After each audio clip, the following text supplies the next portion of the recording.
Remember before the November election when then campaign manager Kellyanne Conway said this about Trump voters?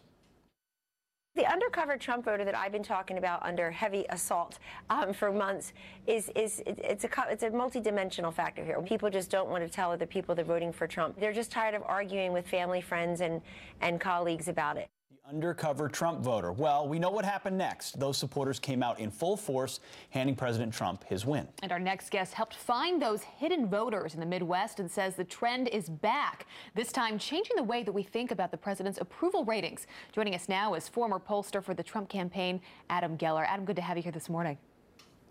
Good morning. Great to be with you. Thanks for having me. Thanks for getting up so early. So looking at the polls today, I mean, Donald Trump, the president's not where he probably wants to be. You say that those numbers aren't actually accurate.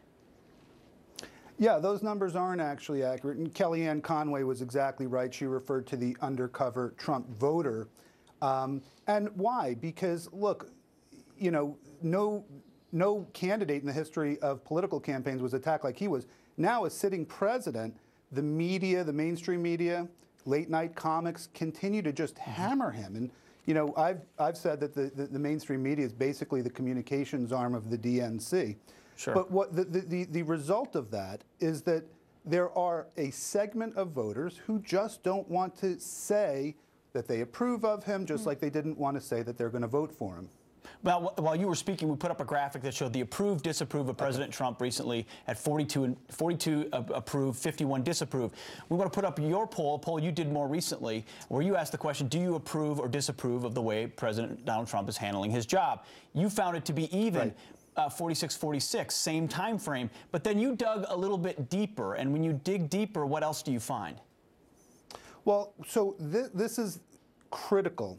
You have to dig deeper. What we did was we took anybody who said that they either disapprove or they refused to answer the question. We asked them a follow-up question, and we said, please tell me if you agree or disagree with the following statement. Even though I may not approve of the president, I do like some of the things he's doing. I do approve of some of the actions he's taking. There we found 28% agree with that. Now remember, these are the people who originally told us that they did not approve of the president. Sure. We took these people, which translates into almost 15% of the entire sample, add that to the original 46% of approved, and now suddenly, look, you're at a pretty good majority, 61%, who you might label either approvers or at least supporters. And that is a much more true number. Why?